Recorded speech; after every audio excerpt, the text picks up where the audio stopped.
Hello साथियों, welcome to YouTube my channel the Hindu focus IAS. दोस्तों, आज है हमारा 2 जुलाई और आज हम डिस्कस करने वाले हैं द हिंदू एडिटोरियल आर्टिकल को, टोटल 5 एडिटोरियल आर्टिकल। सबसे पहले अगर हम देखेंगे तो इंडियन मानसून जो हमारा जियोग्राफी 1 जो जीएस पेपर में दिया हुआ है, हम उसको डिस्कस करेंगे। सेकंड देखने वाले हैं आईसीजे यानी इंटरनेशनल कोर्ट ऑफ जस्टिस जो रूलिंग है एंड क्लाइमेट ऑब्लिगेशन पर जो हमारे फैसले आया है उससे रिलेटेड है और इसको हम जीएस पेपर 2 के आईआर में रख सकते हैं। थर्ड हम देखने वाले हैं नालसा के बारे में। ये भी आपको पता होगा कि जो पॉलिटी में पढ़ाया जाता है तो पॉलिटी में हमको नालसा के बारे में यानी गवर्नमेंट से रिलेटेड है, तो हम उसमें हम इसको डिस्कस करेंगे। फोर्थ देखेंगे विकसित भारत। देखो, विकसित भारत 2047 की जो भारतीय गवर्नमेंट ने जो लॉन्च अपना एम रखा है कि हम 2047 तक भारत को पूरी तरह से विकसित बनाएंगे। तो इससे हम दो तरीके से देख सकते हैं। एक तो हम इसको हम इकोनॉमी में भी रख सकते हैं और दूसरा हम इसको जीएस पेपर के 2 यानी गवर्नमेंट में भी रख सकते हैं। तो हम इसको भी डिस्कस करने वाले हैं। और फिफ्थ देखने वाले India and US tariff contract को। हाल ही में आपको पता होगा कि अभी हमारे इंडिया और यूएसए के साथ रिश्ता थोड़ा अच्छा नहीं है, क्योंकि अभी हाल ही में यूएसए ने यानी डोनाल्ड ट्रंप ने भारत पर देखा जाए तो 26% का टैरिफ लगा कर रखा है। तो अब उससे हम देखेंगे जीएस पेपर 2 के आईआर में और उससे हम डिस्कस करने वाले हैं। चलिए लेट स्टार्ट करते हैं, वन बाय वन करते हैं। देखो, सबसे पहले अगर हम बात करें इंडियन मानसून के लिए तो न्यूज में क्यों होने का कारण क्या हो रहा है। आपको पता होगा कि बहुत से ऐसे कंट्री है जहां पर एक्सपेक्ट देखा जाए तो नॉर्थ ईस्ट जो है एरिया है, जहां पर ईस्टर्न इंडिया है, ये सब इलाके में रैनफॉल जो नॉर्मली अगस्त में ही स्टार्ट हो जाती है, ये एक बड़ी है। और देखा जाए तो दिल्ली में तो आपको पता ही है कि दिल्ली में अभी भी स्टार्ट है। अभी ये चलेगा, कब तक चलेगा, तो नियर अबाउट सितंबर तक ये बारिश चलती है दिल्ली में।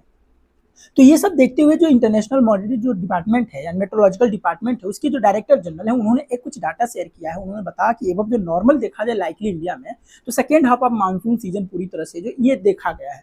अब यहाँ पर एक चीज है कि आपको पता होगा कि दिल्ली में सबसे बड़ी समस्या क्या हो रही है कि जैसे ही बारिश होती है वैसे ही दिल्ली में पूरी तरह से पानी लगना स्टार्ट हो जाता है। तो इस सब कुछ देखते हुए एक डाटा तैयार किया गया है और हम उससे सबसे पहले देखेंगे करंट जो अपडेट हुआ है आईएमडी के द्वारा, क्या अपडेट किया है। तो ये उसने कहा कि देखो, इंडिया में जो रिसीव जो हो रहा है एवं नॉर्मल देखा जाए तो रैनफॉल जो है अगस्त और सितंबर में पूरी तरह से ड्यूरिंग ये नॉर्मल में है कि अगस्त और सितंबर में इंडिया में अभी तक देखा है। अब एक समय था कि आपको पता होगा कि मई के लास्ट में ही बारिश स्टार्ट हो जाती थी, लेकिन अब ये लेट डिले हो रहा है और डिले होने की वजह से ये क्या हो रहा है कि अब सितंबर तक जा रहा है। नहीं तो पहले सितंबर यानी ये होता था कि सितंबर आने से पहले बारिश यानी अगस्त तक ही होता था, लेकिन अब ये मंथ क्या हो रहा है, इंक्रीज होता जा रहा है। तो एक बहुत ही बड़ी समस्या है। और सेकेंड हाफ जो है आपको पता होगा कि कुछ बारिश कुछ समय एक आता है कि जो आपका नवंबर दिसंबर में भी थोड़ी सी बारिश होती है। तो नॉर्थ ईस्ट इंडिया में जो पार्ट और जो हमारा ईस्टर्न इंडिया होता है, सेंट्रल इंडिया हुआ और साउदर्न इंडिया जो पेनिसुला वाला इलाका है, ये सब में क्या हो रहा है कि वर्षा थोड़ा सा कम हुआ है लिबली देखा जाए तो। ये हमारा नॉर्दर्न इंडिया में, क्योंकि नॉर्दर्न इंडिया में ये आपको पता होगा कि इधर पहाड़ की वजह से ज्यादा बारिश हो रही है। अब जून जुलाई में देखा जाए तो ये मेजरमेंट किया गया है कि 474 mm रेनफॉल रिकॉर्ड किया गया है नॉर्मल, अगर नॉर्मली देखा जाए तो। यानी ये क्या हुआ कि 6% सरप्लस क्या हुआ है, गेन हुआ है पिछले अगर देखा जाए तो साल के अगेंस्ट में। अब एक चीज ये भी देखा जाए जो क्लाइमेट जो और ओशनिक जो इन्फ्लुएंस हुआ है, क्या हुआ कि जो मॉडर्न जूलियो जो ऑसलेशन है जिसे एमजो बोलते हैं, उसने एडिट किया कि गुड रेनफॉल इन जुलाई में अच्छा रेनफॉल हो। लेकिन 6% का जो लो प्रेशर सिस्टम हुआ है, वो देखा गया है कि जुलाई में जो 4 इंटेंसिफाई जो इंटू डिप्रेशन में पूरी तरह से, मतलब देखा जाए तो 3 ऐसे ओवरलैंड है जहां पर पूरी तरह से क्या हुआ है, कम हुआ है। अब यहाँ पर एक चीज और देखा गया कि जो ईएनएसओ है उसने न्यूट्रल करेंसी प्रेवलेंस में वे कहा कि जो देखो भाई, जो वीक हुआ है लालिनो कंडीशन के द्वारा। अब एक चीज है कि जैसे जैसे हमारा इन्वायरमेंट चेंज होता जा रहा है वैसे वैसे हमारा ये रैन जो वाटर रैनफॉल है, इसकी जो साइकिल है वो भी डिस्टर्ब होती जा रही है। एक ये पूरी तरह से देखने को मिल रहा है। तो एक चीज यहाँ पर तो देखने को ये मिल रही है कि जो ब्रेक जो मानसून कंडीशन है पूरी तरह से, अब करेंटली देखा जाए तो हिमालय रीजन में आपको पता होगा कि हिमालय में देखा जाए तो जून के महीने में पूरी तरह से स्टार्ट हो जाती है और जून से स्टार्ट हो। लेकिन अभी वही अगर कंपेयर देखा जाए हमारे सेंट्रल इंडिया में, तो ये क्या होता है कि जैसे अब दिल्ली में देखो तो दिल्ली में क्या होता है कि थोड़ा सा जून में ही पड़ता है, लेकिन अब जुलाई में ये थोड़ा सा ज्यादा हो जाता है। उसके बाद ज्यादातर देखने को मिलता है अगस्त और सितंबर में। तो अभी क्या है कि अभी दिल्ली में पूरी तरह से बारिश होने का कारण है, अब इसका रीजन दो तरीके से पूरी तरह से हो रहा है। तो ये सब देखते हुए जो इंटरनेशनल मेट्रोलॉजिकल डिपार्टमेंट है उसने अपने चीज को मतलब कई राज्य को कई स्टेट को ये बोला है, चेतावनी दिया है। ऊपर से क्या है कि जो पहाड़ पर जो बारिश हो रही है वो गंगा के माध्यम से वो हमारे तेराई रीजन में आ रहा है, जिससे हमारा क्या हो पूरी तरह से आप देख सकते हो कि इस समय पटना का आप सिचुएशन देख सकते हैं। पटना में पूरी तरह से गंगा उफान पर चल रही है, बनारस में उफान पर चल रही है। तो गंगा माँ भी पूरी तरह से अपना तैयारी करके रुकी और ऊपर से हमारा क्लाइमेट भी तैयारी किया होता है। इस तरह से एक बहुत बड़ी मतलब शंका हो रही है कि नहीं आने वाले समय में बहुत ही ज्यादा एक मतलब फ्लडिंग एरिया, ये सब कुछ होने को देख सकता है। तो रैनफॉल जो ट्रेंड कर रहा है नॉर्थ ईस्ट इंडिया में 5th कंजेक्टिव ईयर में अगर देखा जाए तो एक चीज ये है कि लॉन्ग जो टर्म 30 ईयर्स के था तो वो डिक्लाइन हुआ है। मतलब ये मानसून जो रैनफॉल था नॉर्थ ईस्टर्न इंडिया में वो कह रहा है आईएमडी की डिक्लाइन हुआ है 30 ईयर के लॉन्ग टर्म में। लेकिन अगर बात करें नॉर्दर्न इंडिया में तो थोड़ा सा वर्षा में क्या हुआ है, थोड़ा सा बढ़ोतरी हुआ है। अब एक चीज यहाँ पर है कि इंपॉर्टेंस क्या है मानसून इंडिया में। देखो आपको पता होगा कि मानसून जो है कंट्रीब्यूट करता है 80% ऑफ द एनुअल रेनफॉल।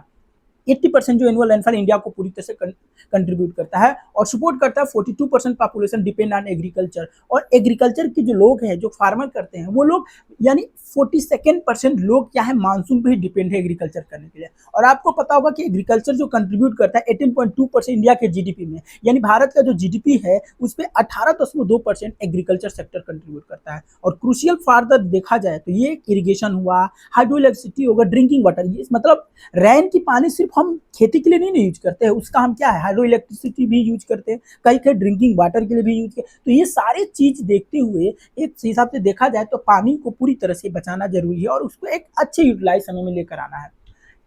जो आईएमडी है इंडिया मेट्रोलॉजिकल डिपार्टमेंट, इसकी स्थापना 1875 में हुई थी। 1875 में इसकी एस्टेब्लिशमेंट होती है। मिनिस्ट्री ऑफ अर्थ साइंस के अंतर्गत इसको रखा गया था। इसका फंक्शन यही है कि ये मानसून फॉरकास्टिंग करता है, साइक्लिंग वार्निंग करता है और क्लाइमेट सर्विस, एग्रो एडवाइजरी। तो ये सारे चीज देखते हुए और इसका यूजेज क्या होता है डायनेमिक एंड स्टैटिकल मॉडल के लिए इनपुट, जिसे NSO, MJO, IOD and satellite data, ये सारे चीज को आईएमडी के द्वारा कंट्रोल किया जाता है।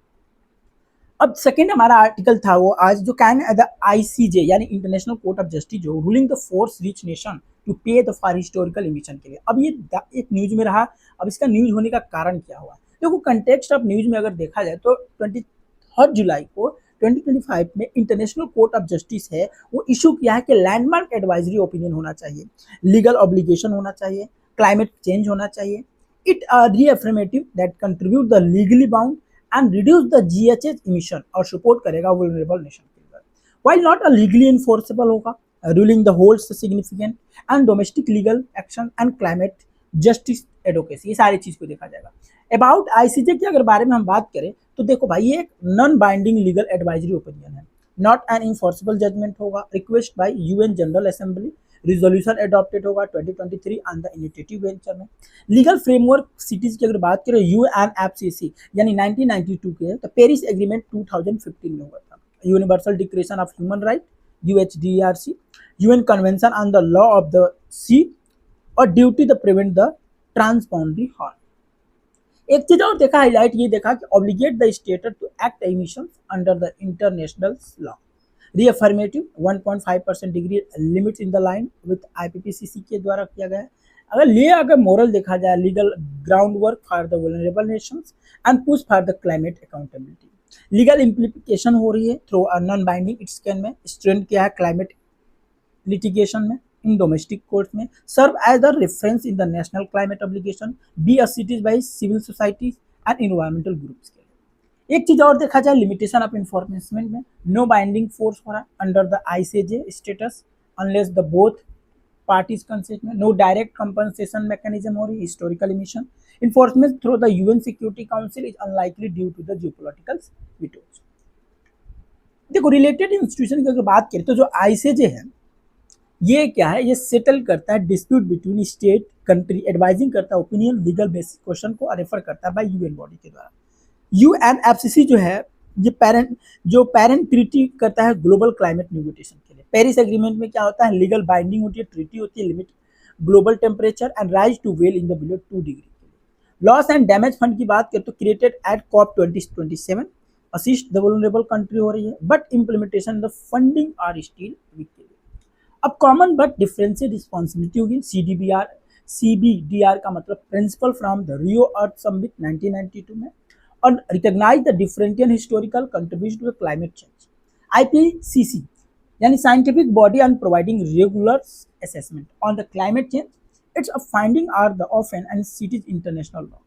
हिस्टोरिकल इमिशन डिबेट्स हो रही है, developing the countries argue for the reputations based on cumulative emissions since the industry regulation के लिए।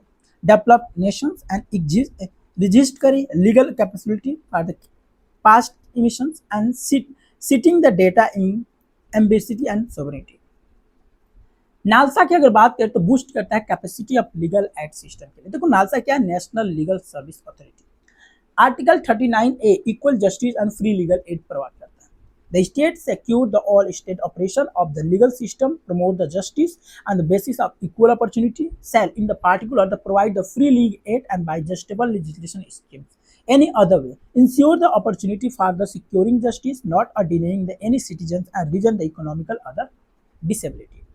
एक चीज है आर्टिकल 14 एंड 22 में constitution of India also make the obligation for the state ensure and equality before law and legal system which promote the justice and basis of equal opportunity to all. About NALSA की अगर बात करें तो national legal service authority जो है एक constitution under legal service authority act 1987 provide करता है legal service the weakers and section the society and organise the Lok Adalat for amicable settlement of dispute के लिए। दूसरी चीज अगर हम बात करें तो नालसा एक house the supreme court of India का एक हाउस होता है that state the legal service authority SLS जिसे बोलते हैं, और इम्प्लीमेंट करता है नालसा की पॉलिसीज को and offer the free legal aids and hold the Lok Adalat while district legal service authority यानी डीएल से manage the legal and at the district level के। चैलेंजेस की अगर बात करें तो limited reach to the legal aid होता है। Legal aid services reach only 15.5 lakh peoples in 2023-24 के लिए। For below the target population 80% of India, one legal aid clinic serve as every 163 villages showing the limited rural access. अब budget constant की अगर बात करें तो legal aids get less than 1% of the total justice budget police prisons judiciary and legal aid के लिए। Total allocation रोज की अगर बात करें फ्रॉम 601 करोड़ रुपए 27-28 में था, अब ये बढ़कर 1086 करोड़ रुपया 2022-23 में हो गया है। अब स्टेट बजट की इंक्रीज करें तो नालसा के लिए फंड जो ड्रॉप हुआ है 207 करोड़ था, अब ये हो गया है 169 करोड़, तो ड्रॉपलेट हुआ है। यूटिलाइजेशन ऑफ नालसा फंड की डिक्लाइन हुआ है 75% से लेकर 59% हो गया है। रिस्ट्रिक्टेड यूजेज की अगर बात करें अदर फंड के तो अंडर नालसा जो है वो 2023 गाइडलाइंस को जो पूरी तरह से नालसा नीड प्रायर करता है और अप्रूवल करता है spend staff vehicles equipment and outsourcing and welfare activities के लिए। पेंडिंग इज कैप्ट करता है at 50% of the legal base and 25% of the outreach 25% of the ADR invitation के लिए। लो पर कैपिटा स्पेंडिंग की अगर बात करें तो नेशनल एवरेज है 6 से लेकर 7 पर कैपिटा रुपया हो रहा है with the several state spending much less में। वेस्ट बंगाल का अगर देखा जाए तो 2 रुपया है, बिहार यूपी असम में 3 से 5 रुपया है। अब श्रिंकिंग जो पैरा लीगल वर्क फोर्स है उसमें क्या है 38% ड्रॉप हुआ है पैरा लीगल वॉलंटरी बिटवीन 2019 से लेकर 2024 के बीच में। रेशियो फेल हुआ है 3.1 PLV करके पर लाख पॉपुलेशन के द्वारा। डिप्लॉयड हो रहा है decline only 14,000 deployed on the 53,000 trained in 2023-24 में। Low homogeneity is the key issue हो रही है। Kerala is the pay is the 750 per day and 22 state pay 500, 3 state only 250 day। Legal aid defence council की अगर बात करें LADC स्कीम के द्वारा तो started in 2022 it represented only accused person के लिए। ठीक है, नेक्स्ट अगर हम बात करते हैं तो यहाँ पर आपको पता होगा the modulus public defender system operational in 610 से लेकर 617 डिस्ट्रिक्ट को पूरी तरह से मॉडल किया गया है। 200 करोड़ से अधिक फुली यूटिलाइज किया गया 2023-24 के लिए और ड्रॉप डाउन किया गया है 147.9 करोड़ इन 2023 में। आपको ये भी पता होगा कि जो नालसा एक हिसाब से देखा जाए तो एक्सपेंड करता है रिसोल्यूशन द लीगल एड के लिए, आप बूस्ट कर सकते हैं आपकी फंडिंग एंड यूटिलाइजेशन के लिए। रिलैक्स रिजिडिटी स्पेंडिंग गाइडलाइन को प्रोवाइड करेगा, increase the per capita legal aid spending को स्ट्रेंथन करेगा, पैरा लीगल वॉलंटरी को PVL सिस्टम को and scale stability in the LADC scheme को इंप्रूव करेगा, क्वालिटी एंड अकाउंटेबिलिटी के लिए स्ट्रेंथ करेगा ह्यूमन रिसोर्सेज के लिए। तो ये सारे सॉल्यूशन है जो एड्रेस कर सकता है इसके लिए। उसके बाद leverage technology promote the legal literacy.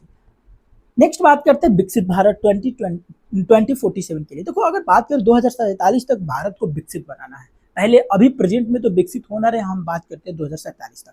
देखो रिसेंट ग्लोबल डेवलपमेंट चैलेंजेस क्या है। चाइना ने कर्ज किया on the export and rare earth and fertilisers के लिए।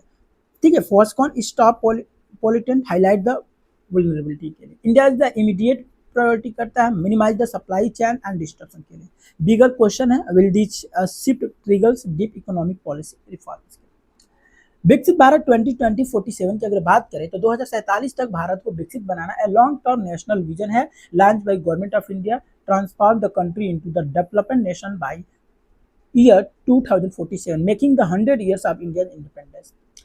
It encompasses the diverse fact of the development and such as economic prosperity, social advancement, environmental sustainability, and effective governance. Challenges in achieving the विकसित भारत 2047 के लिए तो economic challenges हो रही है, slow and uneven growth हो रहा है, लो पर कैपिटा इनकम हो रहा है, हाई इनफॉर्मेलिटी हो रही है, जॉबलेस ग्रोथ हो रहा है, ये सारी चीज हो रहा है चैलेंजेस है। सोशल एंड ह्यूमन जो कैपिटल चैलेंजेस आ रही है, education gaps, health care inequality, gender inequality, rising inequality, सारे चैलेंजेस आ रही है। गवर्नमेंट्स एंड इंस्टीट्यूशनल चैलेंजेस में क्या है, ब्यूरोक्रेटिक इनएफिशिएंसी हो रही है, वीक लोकल गवर्नमेंट्स, पॉलिसी इनकॉन्सिस्टेंसी हो रही है। इन्वायरमेंट एंड सस्टेनेबिलिटी चैलेंजेस में क्या हो रहा है, क्लाइमेट चेंज इंपैक्ट हो रहा है, पॉल्यूशन एंड रिसोर्सेज डिग्रेडेशन हो रहा है, एनर्जी ट्रांजिशन हो रही है। फिफ्थ में बात करें तो geo political and global economic challenges में क्या, ग्लोब ट्रेड अनसर्टेनिटी हो रही है, चाइना डोमिनेंस हो रहा है, जियो पोलिटिकल टेंशन हो रहा है। टेक्नोलॉजिकल एंड इंडस्ट्रियल चैलेंजेस में क्या हो रहा है, AI and automation, low R&D investment, manufacturing bottlenecks हो रही है पूरी तरह से। डेमोग्राफी के चैलेंजेस में अगर बात करें तो यूथ अनएम्प्लॉयमेंट होते जा रहे हैं, एजिंग द पॉपुलेशन हो रही है, फिजिकल एंड फाइनेंशियल चैलेंजेस में लो टैक्स बेस, पब्लिक डेब्ट हो रही है, लिमिटेड सोशल सिक्योरिटी नेट हो रही है। सोल्यूशन क्या है, इकोनॉमी में हम सोल्यूशन क्या कर सकते हैं, प्रमोट करते हैं इंक्लूसिव एंड सस्टेनेबल ग्रोथ के लिए, PLI हो जो प्रोडक्शन लिंक इंटेंसिव स्कीम जैसे इलेक्ट्रॉनिक फार्मा एक्सरसाइज को प्रमोट करें, फॉर्मलाइज करे इकोनॉमी को, GST रिजाइम्स एंड उद्यम पोर्टल एंड MSME रजिस्ट्रेशन कराए, बूस्ट करे जॉब क्रिएशन के लिए यानी प्रधानमंत्री विश्वकर्मा योजना, support the traditional artisan.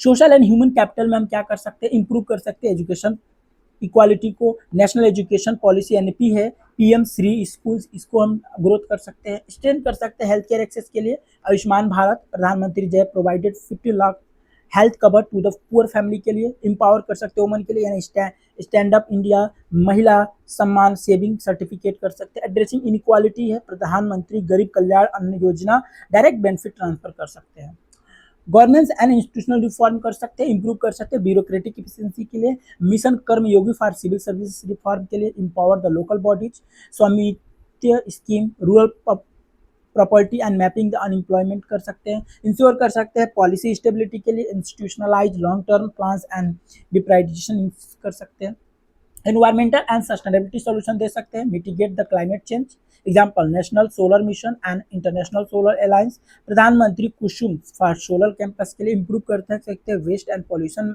Management के लिए, Swachh Bharat mission, national clean air programme के लिए हम दे सकते हैं, ग्लोबल एंड स्ट्रेटेजिक इंगेजमेंट के लिए हम डाइवर्सिटी ट्रेड पार्टनरशिप, एग्जाम्पल के लिए India Australia and India UAE trade को हम डील कर सकते हैं, स्ट्रेंथ कर सकते हैं डोमेस्टिक सप्लाई चेन को, मेक इन इंडिया आत्मनिर्भर भारत अभियान चला सकते हैं, इन्हांस कर सकते हैं जियो पोलिटिकल प्रेजेंस को, इंडिया G20 प्रेसिडेंसी प्रमोट कर सकते हैं, ग्लोबल साउथ एजेंडा को बढ़ा सकते हैं, टेक्नोलॉजिकल एंड इंडस्ट्रियल ट्रांसफार्म में हम कर सकते हैं, इन्वेस्ट कर सकते हैं AI एंड फ्यूचर टेक्नोलॉजी के लिए, एग्जांपल के लिए अगर बात करते हैं इंडिया का AI मिशन है, डिजिटल इंडिया, स्मार्टअप उद्यम योगी, स्मार्ट फॉर मैन्युफैक्चरिंग, ये सारी चीज ला सकते हैं, इंक्रीज कर सकते हैं रिसोर्सेज एंड डेवलपमेंट स्पेंडिंग के लिए, आपको नेशनल रिसर्च फंडिंग NRF जो है प्रपोज बजट जो है 2023 में हुआ था, रिमॉर्म इंडस्ट्री पॉलिसी कर सकते हैं, startup India, insolvency and bankruptcy code के लिए बढ़ोत करते हैं, डेमोग्राफिक यूटिलाइजेशन में हम इस क्या कर सकते हैं, skill youth for future jobs, example skill India mission चला सकते हैं, PM कौशल विकास योजना को चला सकते हैं, प्रिपेयर कर सकते हैं एजिंग पॉपुलेशन,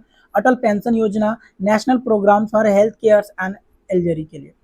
बात करते हैं फिजिकल एंड फाइनेंशियल रिफॉर्म के लिए, broad and tax base, example में faceless and assessment, TR&DS platform for MSME के लिए फाइनेंस कर सकते हैं, कंट्रोल पब्लिक डेब्ट के लिए एग्जांपल FRBM टारगेट कर सकते हैं, एंड एक्सपेंड कर सकते हैं सोशल सिक्योरिटी यानी e-Shram portal for unorganised sector database के लिए। मेंस पर्सपेक्टिव से एक क्वेश्चन बन सकता है कि evaluate the step taken by the government of India achieving the goal of विकसित भारत 2047 तक है। 15 मार्क्स का एक क्वेश्चन है, 250 वर्ड में इसका आंसर लिखना है, आप इसको लिखकर टेलीग्राम चैनल पर शेयर कर सकते हैं। नेक्स्ट हमारा जो आर्टिकल है वो है in phase 2 US tariff a global volatility India must be maintain STD। देखो रिसेंट में क्या हुआ कि ट्रम्प इरा में tariff surface the US has been reimpose the 25% से plus tariff on range of Indian export के लिए। टारगेट किया है सेक्टर में क्या है, textile, chemicals, pharmaceuticals and components are the most affected. Estimated क्या हो रहा है, देखा जा रहा है कि कितना का 30 बिलियन लॉस हो रहा है एक्सपोर्ट अर्निंग में।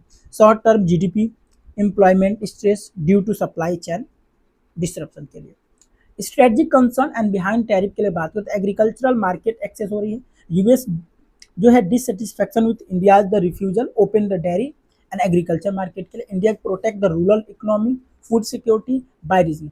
Energy and defence ties with Russia के साथ है। रशिया शेयर इंडिया का oil import surge 2% financial year से लेकर 36% फाइनेंशियल 2025 में हुआ।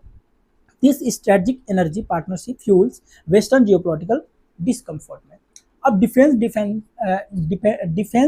डिपेंडेंस ऑन रशिया में क्या, अराउंड 60% इंडिया मिलिट्री इन्वेस्टमेंट इन रशियन ओरिजिन। ठीक है, वाइल अगर डाइवर्सिफिकेशन की बात करें तो ये पूरी तरह से ज्वाइंट वेंचर हो रहा है यूएस एंड यूरोपियन यूनियन के प्रोक्योरमेंट के लिए, लीगल डिपेंडेंसी परसिस्टेंस के लिए। India's strategic cousin and response की अगर बात करें तो स्ट्रॉन्ग डोमेस्टिक कंजप्शन के लिए प्राइवेट कंजप्शन फॉर्म है जो 60% ऑफ इंडिया जीडीपी वर्ल्ड का, जो बैंक 2023 में था। अब act as a buffer against the export voluntary like economic the Vietnam and Germany जैसा। अगर बात करते हैं हम तो लिमिटेड एक्सपोर्ट डिपेंडेंस है। India export to US just 2% of GDP approximate. In key sector are vulnerable होगा but macro economic reliance is modest. अब मॉनेटरी पॉलिसी इंप्लीमेंटेशन की अगर हम बात करें तो आरबीआई तो मस्ट बैलेंस कर रही है। Imported the inflation due to the rupee depreciation weakened 2% in July. Capital outflow हो रहा है, यानी देखा जाए तो 1.4 बिलियन पूल्ड हो रहा है बाय एफआई के द्वारा। स्टेबल इन्फ्लेशन हो रहा है estimated at 3% in financial year 2026 के लिए। Resilience of the core sector हो रही है, financial services, electronics and consumer goods and vulnerables के लिए। अब global context and geopolitical realignment की अगर बात करें तो इंडिया नॉट अलोन है, इंडिया अकेला नहीं है। US has impose tariff even alliance and UK, European Union and Japan पर। सेलेक्टिव द प्रोटेक्टिज्म के अगर US attempt the reduce the current account deficit through the import restriction के लिए। Evolving global order की अगर बात करें, rise of economical nationalism, weakening of the multilaterals rule based on the trading order and WTO diplomacy becoming the more and tracing the interest based के लिए। अगर बात करें strategic takeaway for India के लिए तो अवॉइड रिएक्टिव कंज्यूमर के लिए, do not sacrifice agriculture self reliance के लिए, technological policy under the tariff pressure के लिए, leverage strength in the bargaining, energy diversification जैसे एलएनजी हुआ, यूएस ऑयल इंपोर्ट हो रहा है, defence indigenisation and western purchase as a bridge के लिए। इसके बाद बात करें रीइंफोर्समेंट इकोनॉमी डिप्लोमेसी में फोकस करना चाहिए इंडिया को, multi sectoral mini deals and that address the structure में। दूसरी चीज अगर हम देख सकते हैं यहाँ पर तो इंगेज करता है विथ यूएन के द्वारा, यूरोपियन यूनियन के द्वारा, ASEAN G20 for the pluralism and alternative के लिए, guard against complacency, lower export dependency strength but not a substitute for the strategic foresight के लिए। मेंस के पर्सपेक्टिव से ये क्वेश्चन बन सकता है कि in an era of shifting the global trade and north and geopolitical realignment, how India is recalibrate rate economic and strategic posture mitigate risk of the US centric and protection without the compromising its domestic imperative। अब ये 15 marks का ये question है, 250 word में इसका answer लिखना है। ठीक है, इस तरह से आज का हमारा द हिंदू ट्यूटोरियल आर्टिकल समाप्त हुआ। फिर हम मिलेंगे कल एक नई ट्यूटोरियल के साथ, तब तक के लिए अपना ध्यान रखिएगा।